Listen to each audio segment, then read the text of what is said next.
Bismillah. Assalamualaikum warahmatullahi wabarakatuh. Alhamdulillah, wassalatu wassalamu rasulillah.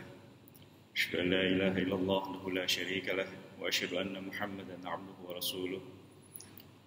Qala Allah ta'ala fi kitabihil karim, a'udzu billahi minasyaitonir rajim. Ya ayyuhalladzina amanu taqullaha haqqa tuqatih wa la tamutunna illa wa antum muslimun. وقال الله تعالى في كتابه العزيز أعوذ بالله من الشيطان الرجيم وإذ قال لقمان لابنه وهو يعظه يا بني لا تشرك بالله إن الشرك لظلم عظيم. Alhamdulillah,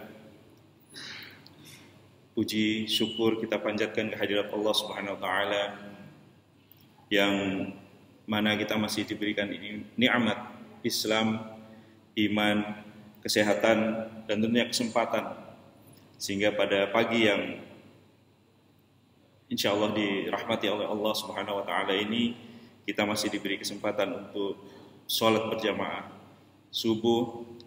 Kemudian mudah-mudahan pada pagi hari ini dapat saling nasihat menasihati, karena ad-dinun nasihah, agama kita ini dibangun atas nasihat.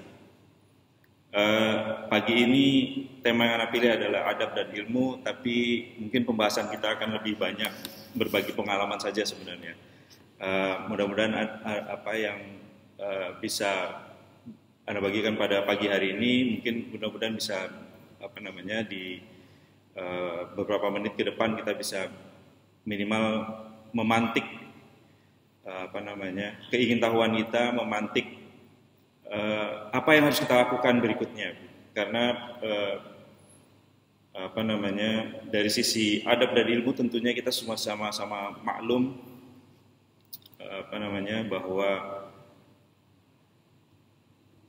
bagaikan dua mata koin begitu ya, ada sisi adab dan ada sisi ilmu, di mana kedua sisi ini sebenarnya tidak bisa dipisahkan. Namun justru paradoksnya atau bertentangannya adalah di zaman saat ini justru kedua hal ini seolah-olah dua hal yang terpisah dan tidak pernah disinggung yang satunya dengan diikuti dengan yang satunya lagi. Contoh misalnya kita masih ingat, mungkin kita lihat di zaman sahabat dahulu, di zaman Rasulullah SAW, bagaimana ilmu ini menjadi suatu perhatian yang utama, di mana Rasulullah SAW adalah sebagai contoh, sebagai guru, sebagai pemimpin dari umat. Bahkan Rasulullah pun juga memiliki fungsi sebagai, atau bisa dijadikan contoh sebagai kepala rumah tangga di rumah, kemudian pemimpin perang di medan perang, dan seterusnya. Nah, tentu kita tidak ingin membahas itu semua, tapi minimal dari sini ada ya, mudahnya begitu ya, pagi ini mungkin gampangnya ini adalah curcol dari seorang dosen begitu sehari-hari, ya juga guru begitu. Mungkin ada cerita yang bisa Anda bagi pagi ini, mulai dari ketika kembali lagi kami ke Surabaya tahun 2009 setelah 12 tahun kesana kemari begitu ya. Tentunya ada hal yang bisa Anda bagikan di sini, mudah-mudahan bisa menjadi menarik. Jamaah Baitul Haq, salat subuh yang dirahmati Allah Subhanahu wa taala. Tentu kita masih ingat, kita coba lihat bagaimana potret adab dan ilmu ini mulai dari awal-awal ketika Islam mulai turun di Jazirah Arab. Dari situ bagaimana Rasulullah SAW membina para sahabat, mendidik mereka sehingga menjadi pejuang-pejuang yang tangguh di seluruh masa. Bahkan kemudian pejuang-pejuang ini melahirkan pejuang-pejuang berikutnya di masa tabi'in yang berikutnya. Dari sini gemblengannya adalah bagaimana dakwah itu disampaikan secara sembunyi-sembunyi, kemudian sahabat satu persatu mengikuti bimbingan ini, tarbiyah ini, mulai dari beberapa orang saja, kemudian menjadi ujungnya penaklukan kota Mekah, di mana berbondong-bondong orang masuk ke dalam Islam. Kemudian dari sini Islam kemudian menyebar ke seluruh penjuru dunia, di mana mereka ini adalah, kalau misalnya kita melihat lagi sejarah, mungkin bagi sebagian kita yang sudah pernah ke Tanah Suci, sangat sedikit sekali sahabat yang dimakamkan di Madinah dan sekitarnya. Justru makam sahabat ini di seluruh penjuru dunia. Tentunya ini menjadi pelajaran bahwa bagaimana pendidikan itu menjadi perhatian utama bagi al-Islam. Kemudian kalau kita bawa ke Indonesia di masa-masa yang awal-awal, misalnya sekitar tahun abad 18, abad 19, kita bisa sama-sama memahami bahwa pada waktu itu masa penjajahan Belanda, kemudian kita masih ingat bahwa justru pergerakan kemerdekaan itu diawali dari sekolah, dari pergerakan para kaula muda yang mereka sedang belajar. Kemudian ini berujung pada kesadaran berbangsa dan negara, kemudian kita menjadi bangsa yang merdeka. Kemudian kita balik lagi bagaimana Eropa pada waktu awal-awal Rasulullah SAW berdakwah di Mekah atau di Madinah. Kira-kira sekitar tahun 600-an. Kalau kita buka-buka buku sejarah, landscape atau pendidikan di Eropa waktu itu masih di dalam zaman kegelapan. Tidak ada satupun di dalam catatan sejarah institusi pendidikan yang struktur kemudian memiliki kemajuan atau menaruh perhatian yang dalam kepada bagaimana membina manusia di dalam satu struktur pendidikan yang tertata. Kita belum menemukan kata-kata Oxford atau Cambridge sebagai university yang terkenal pada waktu itu, karena sebenarnya Oxford, kalau mungkin pernah berkunjung ke kedua kota ini, sangat jelas terlihat bahwa berbeda dengan kampus-kampus yang ada di dunia. Kedua kota ini tumbuh dan besar karena memang dia adalah cikal bakal pendidikan terstruktur seperti perguruan tinggi. Kalau kita kenal kampus, pasti yang terbayang di benak kita adalah sebuah kompleks di mana di situ ada bangunan, tidak ada bangunan lain kecuali bangunan untuk perkuliahan, penelitian, laboratorium dan seterusnya. Tapi berbeda dengan Oxford dan Cambridge ini dua kota yang awal-awalnya adalah tempat di mana para pendeta berkumpul, mereka saling bertukar pikiran secara akademik begitu, kemudian tumbuh menjadi sebuah institusi yang sampai hari ini kita kenal. Sehingga kota itu adalah kota pelajar sebenarnya, yang kemudian tumbuh menjadi kota yang umum seperti yang kita kenal. Tapi itu baru terjadi sekitar abad 13. Sehingga kalau ditarik dari zaman Rasulullah, ada gap sekitar 700-an tahun begitu, di mana pendidikan sudah dimulai di Jazirah Arab, tapi bahkan di universitas tertua di Eropa belum mengenal pendidikan secara terstruktur dan formal. Kemudian apalagi kalau misalnya kita lihat di tahun itu sekitar 700-an, 800-an mungkin di zaman tabi'in, landscape pendidikan di Indonesia. Kita juga belum menemukan catatan sejarah selain dari Kerajaan Sriwijaya di abad-abad belasan tadi itu pula. Jadi kita masih boleh dibilang ketika Jazirah Arab sudah memulai bagaimana konsep pendidikan dan ilmu itu diajarkan, justru di belahan dunia lain belum terjadi apapun di sana, kecuali bagaimana mengajarkan ilmu itu secara bahkan tidak ada catatannya gitu. Jadi bagaimana mereka mengajarkan ilmu, menurunkannya kepada anaknya, generasi berikutnya dan berikutnya itu belum ada. Kita tidak akan bicarakan mengenai Amerika Serikat karena negara ini baru berdiri tahun 1776. Tepatnya di Independence Day yang baru dirayakan oleh mereka 4 Juli yang baru lalu. Jadi intinya yang ingin saya sampaikan di sini, poin pertama adalah bahwa justru pendidikan modern itu dikenalkan oleh ad-din Islam lewat guru yang paling utama dan pertama kita adalah Rasulullah SAW. Di mana di situ sudah ada kurikulum yang teratur, yang kemudian ana kutip tadi di awal bahwa ketika Al-Quran ini diturunkan, Allah mengabadikannya di dalam surat Luqman yang mengatakan bahwa pendidikan pertama kali yang harus diajarkan adalah ya bunayya la tusyrik billah. Bagaimana pendidikan pertama, kurikulum yang pertama kali diajarkan sungguhnya harusnya adalah bagaimana mengajarkan tauhid itu sendiri kepada anak. Kemudian kita lihat di Indonesia yang tadi kita coba singgung di depan, bagaimana postur pendidikan di Indonesia sendiri. Kira-kira Indonesia ini kalau boleh dibilang secara modern, pendidikan yang umum, kemudian memiliki struktur itu kurang lebih sekitar akibat dari penjajahan Belanda yang kemudian waktu itu masih dibatasi bahwa hanya orang-orang tertentu saja yang boleh menikmati pendidikan formal. Kemudian ini diwariskan menjadi cikal bakal pergerakan di Indonesia. Kemudian dari situlah tumbuh organisasi-organisasi kemasyarakatan, misalnya Muhammadiyah, Nahdlatul Ulama dan seterusnya yang memang mereka adalah bagian dari penggerak dari gerakan kemerdekaan Indonesia. Tapi mereka ini yang perlu kita amati, yang ingin saya fokuskan adalah bagaimana peran dari cendekiawan pada waktu itu yang juga notabene adalah kaula muda. Mereka inilah yang menjadi kemudian pergerakan-pergerakan yang sebelumnya konvensional, mengangkat senjata, sporadis begitu ya, ketika di daerah ini mengangkat senjata, daerah lain diam-diam saja.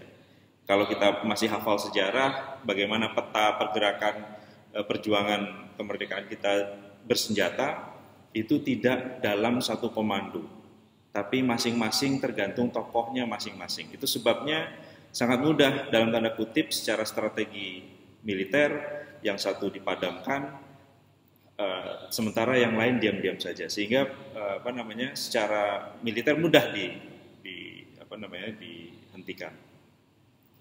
Nah, gerakan dari tahun 1928 ini yang kemudian menjadi puncak pergerakan kemerdekaan Indonesia, hanya dalam waktu singkat maka kita bisa alhamdulillah memproklamirkan kemerdekaan kita di tahun 1945. Yang menarik adalah bagaimana perhatian mengenai pendidikan. Kita masih maklum bahwa pada waktu itu pendidikan adalah warisan dari Belanda. Bahkan misalnya institusi pendidikan tertua di Indonesia yang sekarang bernama Institut Teknologi Bandung, waktu itu presiden pertama kita juga alumni situ. Kemudian dari sini sebenarnya yang sekarang diberi nama Universitas Indonesia UI, kemudian Institut Pertanian Bogor, kemudian Institut Teknologi Bandung, itu adalah sebenarnya satu institusi yang kala itu di tahun 1900-an adalah milik Belanda. Yang memang sudah waktu itu didesain bahwa UI adalah untuk UI untuk ilmu-ilmu kesehatan sosial, kemudian Bogor untuk pertanian, Bandung untuk teknologi. Itulah pertama kali Indonesia memiliki institusi pendidikan yang formal. Bagaimana dengan informal? Kita masih ingat kira-kira di tahun 1926 secara organisasi NU Nahdlatul Ulama berdiri. Kemudian di selang yang tidak berapa lama Muhammadiyah berdiri dengan sebenarnya kedua organisasi besar ini yang sampai hari ini, apapun organisasinya, entah NU maupun Muhammadiyah atau organisasi yang lain, ada satu platform yang kita bisa sepakat secara bersama. Seluruh organisasi pasti ingin bagaimana caranya organisasi ini langgeng atau berjalan terus-menerus secara berkelanjutan.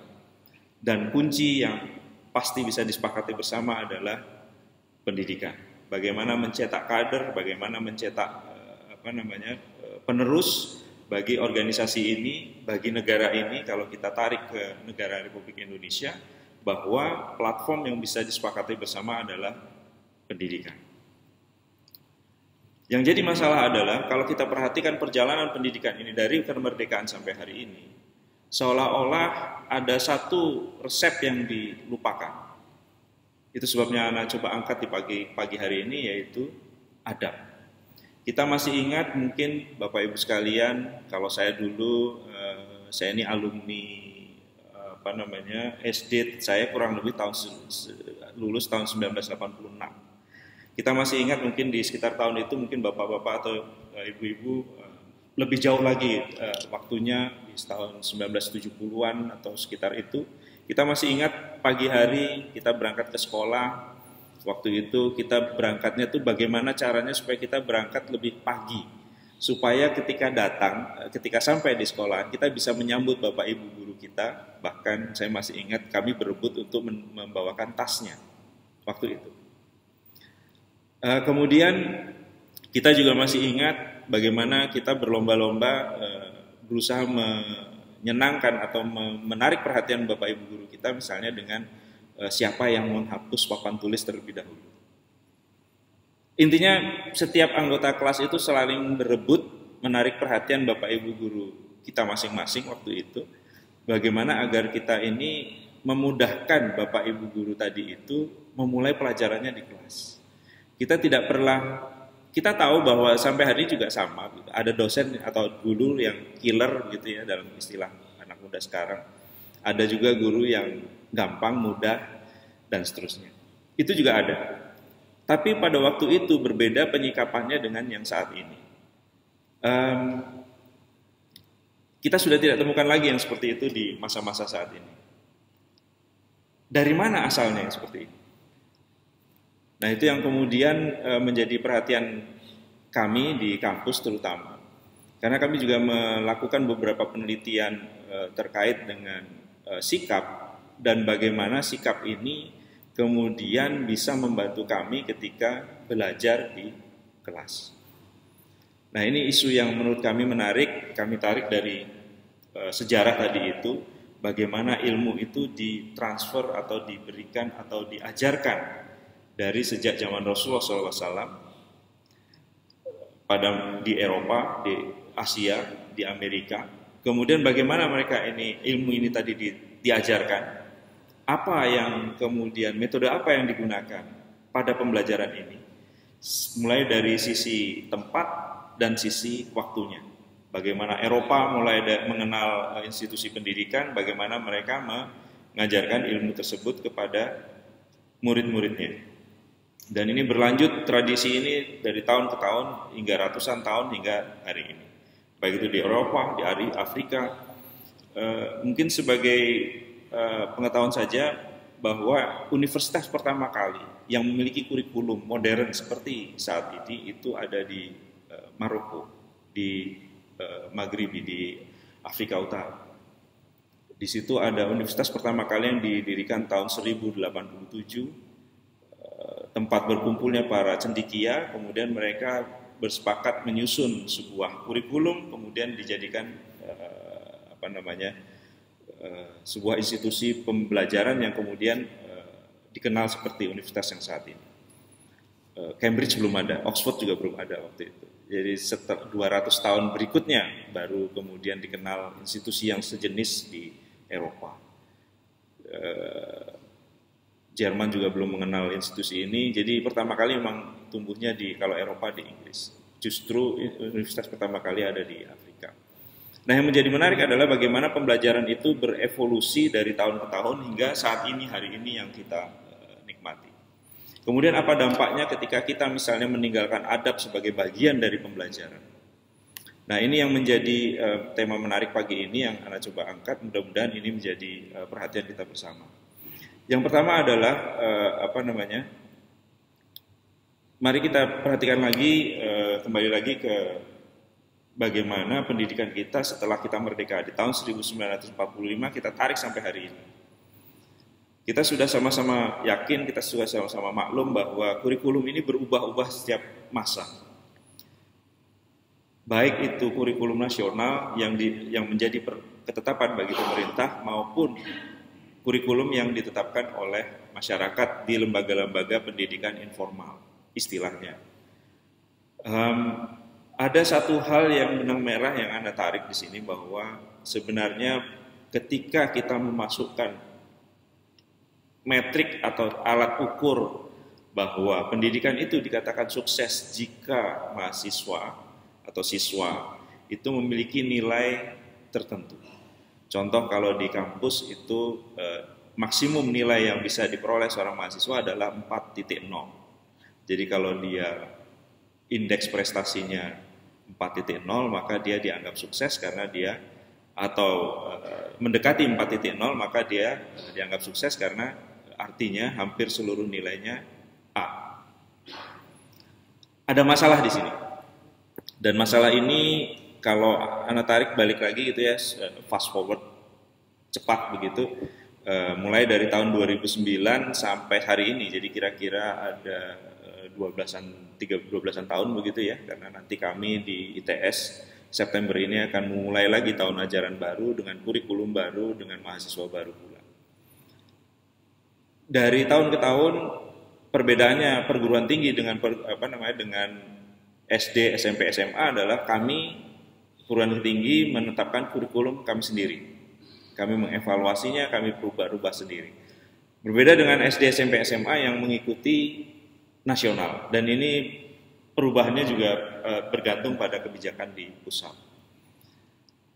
Kalau kita perhatikan sejak zaman kemerdekaan sampai hari ini, ketika waktu itu Menteri Pendidikan pertama kali sampai hari ini, perlahan-lahan kalau kita perhatikan dari kurikulum nasional tersebut, bagian dari adab, bagian dari perilaku, bagian dari yang sifatnya tidak bisa diukur dengan metrik bahwa dia atau alat ukur bahwa dia harus diukur bahwa angkanya sekian maka dia dinyatakan sebagai siswa atau mahasiswa yang berhasil, itu unsur dari adab ini mulai dihilangkan sedikit demi sedikit dan dikeluarkan karena dianggap tidak penting. Kalaupun penting dia hanya disampaikan lewat dialog seperti ini. Jadi mudahnya saya selalu memberikan ilustrasi itu bagaimana mungkin kita ingin mendapatkan juara bulu tangkis tapi dia tidak pernah pegang raket. Pendidikannya atau pembelajarannya diberikan teorinya berdasar menggunakan slide PowerPoint. Nah, tentunya ini ada hal yang mustahil, tapi itulah yang terjadi di potret dunia pendidikan kita. Apapun yang kita ingin rubah di dalam masyarakat ini selalu didahului dengan slogan, kemudian dicetak dalam bentuk spanduk, kemudian spanduk ini atau pemberitaan ini ditaruh di setiap titik yang dianggap dianggap strategis, banyak dilihat orang. Sehingga akibatnya yang terjadi adalah orang ingat, orang tahu, tapi tidak akan pernah dilakukan. Gitu. Karena memang justru inilah yang menjadi paradoks di dalam dunia pendidikan kita. Ketika seluruhnya itu harus diukur dalam alat ukur angka kuantitatif. Bahwa si A lebih baik daripada si B karena angkanya memang menyatakan bahwa si A lebih baik daripada si B. Misalnya yang satu IP-nya 3,76, yang satunya 3,75. Hanya karena selisih 0,01 berarti saya mengatakan bahwa mahasiswa ini lebih baik daripada mahasiswa yang satunya. Gitu. Apakah betul demikian? Nah, ini yang menjadi pertanyaan besar bagi kita semua karena memang tidak pernah ada metrik. Dan ini pernah kami gagas waktu itu. Kalau misalnya ada anak yang memang akhlaknya baik, adabnya baik, kenapa dia tidak bisa dikatakan bahwa mahasiswa ini lebih unggul daripada mahasiswa yang satunya? Pertama, kenapa harus pakai metrik? Kami menduga bahwa dunia ini berubah saking cepatnya, segala sesuatunya harus diukur pula dengan sesuatu yang cepat. Paling mudah dengan angka. Kalau angka ini lebih besar daripada angka yang itu, maka dia lebih baik daripada yang itu. Bagaimana dengan adab? Kalau dulu kita masih ingat ketika SD, di rapot saya dulu itu, di laporan pendidikan, tidak hanya angkanya, berapa capaian prestasi anak ini. Tapi juga ada catatan guru yang panjang lebar di situ, si guru menulis satu persatu bagaimana kami di sehari-hari di kelas. Mungkin saat ini memang sudah ada, masih ada yang seperti itu, tapi dia tidak menjadi gerakan yang seragam masif begitu. Waktu itu, waktu tahun 80-an kami masih sekolah, itu masih dan mungkin sebagian kita masih mengalami bahwa itu adalah bagian dari pendidikan itu, karena kita di sekolah itu ya kita sebagai manusia, bukan sebagai pencetak angka skor tertinggi. Oleh sebab itu saat ini kata kunci yang berikutnya, karena dia harus dengan metrik, berikutnya adalah bagaimana kita bisa mengatakan bahwa pendidikan kita berhasil selain dengan angka-angka tadi. Berhasil dari sisi apa? Kalau misalnya sekolah satu berhasil meluluskan sekian persen lulusannya masuk ke perguruan tinggi negeri, ya betul, sekolah itu berhasil, sukses. Tapi berapa banyak yang kemudian kelak alumni ini tadi memang menjadikan apa yang mereka pelajari itu menjadi ilmu yang bermanfaat. Kita selalu berdoa setiap pagi supaya kita bisa mendapatkan ilmu yang bermanfaat. Tapi apa ilmu yang bermanfaat itu? Ibnu Taimiyah mendefinisikan bahwa ilmu yang bermanfaat itu di dalam bukunya itu adalah ilmu yang kalau kita mempelajarinya dengan sungguh-sungguh, maka ilmu itu akan mendekatkan kita kepada Allah Subhanahu wa taala, menjadikan kita takut kepada Allah Subhanahu wa taala. Nah, apa betul mahasiswa yang IP-nya 4,0 dibandingkan dengan IPK mahasiswa yang 3,0 itu lebih takut kepada Allah yang IP-nya 4,0? Di sini yang jadi masalah berikutnya. Kami pernah melakukan satu eksperimen sederhana waktu itu, kira-kira 6 tahun yang lalu. Kami coba waktu itu kelas di kampus di ITS sudah ada CCTV-nya. Kami membuat sebuah eksperimen sederhana. Eksperimen ini tidak ada yang kami beritahu, tapi kami berikan dia secara natural begitu saja. Maksudnya begini, kami waktu itu mengadakan, ada UTS, ujian tengah semester waktu itu. Kami alhamdulillah diberikan amanah mata kuliah yang lumayan sulit di mata mahasiswa itu selalu menjadi momok gitu, karena memang mata kuliahnya sulit, abstrak gitu. Waktu itu kami ingin menguji hipotesis bahwa kalau mencontek maka nilainya akan lebih baik daripada kalau dia diawasi. Tanpa kami beritahu, waktu itu begitu soal kami bagikan, seperti layaknya normal biasa, mereka melakukan UTS. Kemudian kami tinggal, tidak ada yang mengawasi di situ. Di menit-menit awal mahasiswa bisa konsentrasi karena mereka mungkin yakin dengan kemampuannya, mereka mengerjakan soalnya satu demi satu.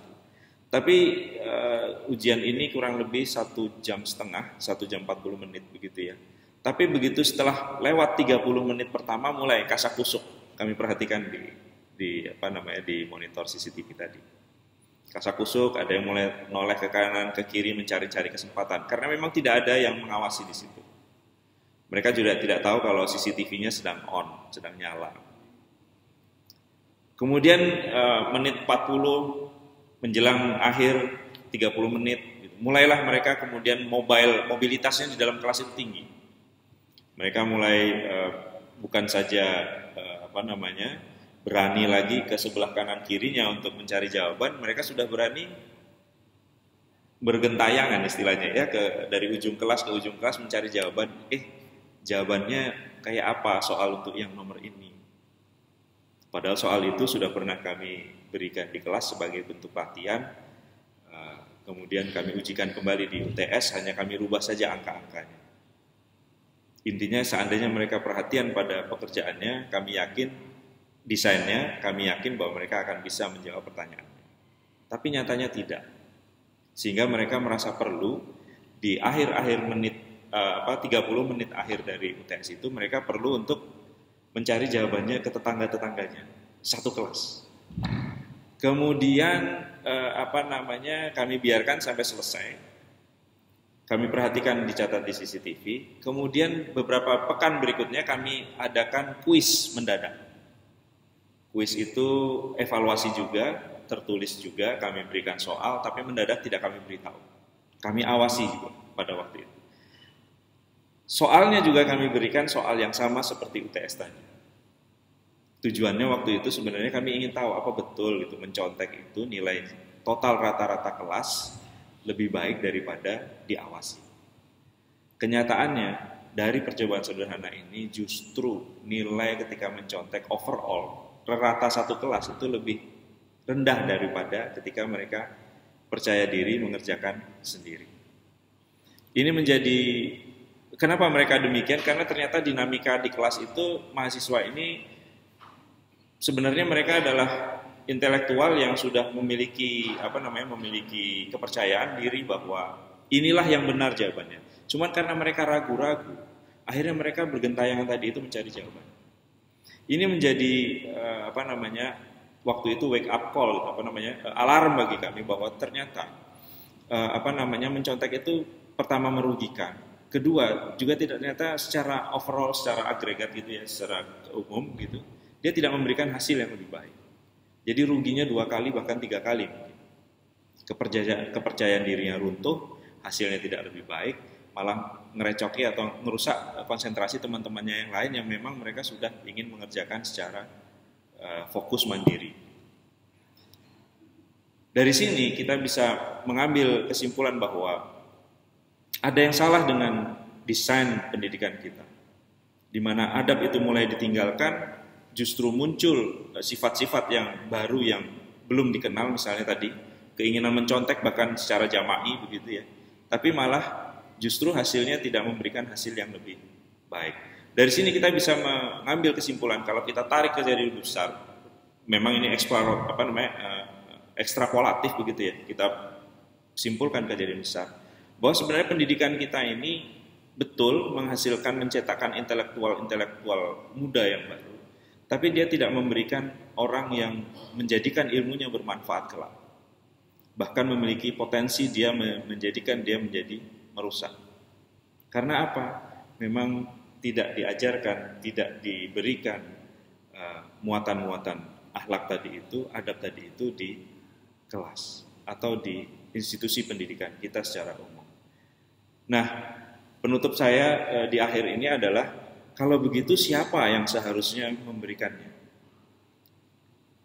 Kalau saya sebagai dosen dengan mudah begitu ya ngeles gitu Kalau kami menerima mahasiswa itu kan sudah usianya usia matang. Mereka adalah mahasiswa kaula muda usia 19, 18 begitu. Yang mereka ini sebenarnya sudah memiliki pendirian, kemauan, bahkan sudah terbentuk kepribadiannya ketika mereka menginjakkan kakinya pertama kali di perguruan tinggi, di mana saja di seluruh Indonesia. Sehingga kami merasa kesulitan ketika ingin menanamkan atau mendapatkan mereka ini memiliki adab yang tinggi, akhlak yang mulia di perguruan tinggi. Kami berhipotesis seharusnya ini sudah terbentuk lebih awal, lebih dini di strata pendidikan sebelum dia masuk ke perguruan tinggi. Pertanyaan berikutnya, siapa yang harus mendeliver? Apakah cukup guru saja di sekolah? Ini mungkin pertanyaan besar yang pelik untuk dijawab, tapi mudah-mudahan dalam kesempatan yang singkat ini hanya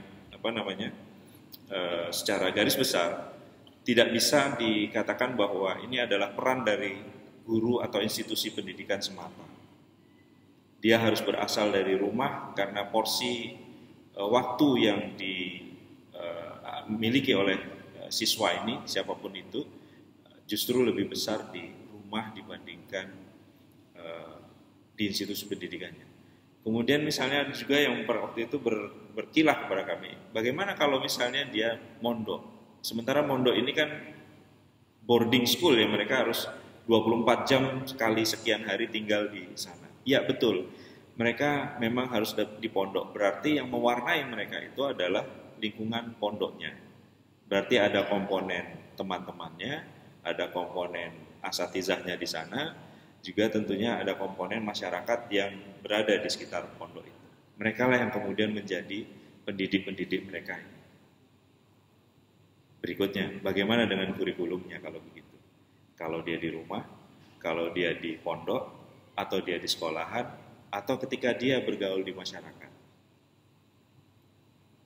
Intinya ternyata isu pendidikan ini siapapun yang membahasnya, baik di kalangan perguruan tinggi, organisasi kemasyarakatan, bahkan negara, masih menjadi perkara yang rumit, pelik, karena memang dia melibatkan banyak pemangku kepentingan atau stakeholder. Oleh sebab itu, pagi ini, pesan penutup dari kami, sekaligus nasihat, mari kita kembali ke Al-Quran. Di sana Allah sudah mengabadikannya di surat Luqman, bahwa pendidik utama yang terutama adalah Luqman itu sendiri. Siapakah Luqman itu? Luqman itu adalah seorang nabi waktu itu yang Allah muliakan, sehingga apa yang diajarkan kepada anaknya diabadikan oleh Allah. Dan posisi ini bahwa Luqman adalah seorang nabi, tapi pada kasus di ayat ini Luqman adalah sebagai seorang bapak. Jadi sebenarnya pendidik utama adalah di rumah tempatnya, kemudian posisi itu dipegang sentral oleh seorang bapak. Di ayat lain juga sama, misalnya di surat Ibrahim. Ibrahim juga, Nabi Ibrahim adalah juga seorang nabi. Di masyarakat dia dikenal seorang nabi, begitu pula di rumah. Tapi Ibrahim pun adalah seorang bapak di rumah yang juga mengajarkan kepada Nabi Ismail dan Nabi Ishak, yang kemudian beliau dijuluki bapaknya para nabi. Intinya di sini ada peran penting sebenarnya yang ternyata belum ada kurikulumnya dan belum ada institusinya sampai saat ini, dan ini yang kami coba push ke depan, khususnya misalnya bagi pendidikan, bagi kurikulum bagi mereka-mereka yang akan menikah, khususnya yang kelak akan menjadi bapak. Belum ada kurikulumnya, belum ada panduannya, bagaimana menjadi seorang bapak kelak, apa yang harus dia lakukan. Nah, ini mudah-mudahan bisa menjadi PR kita,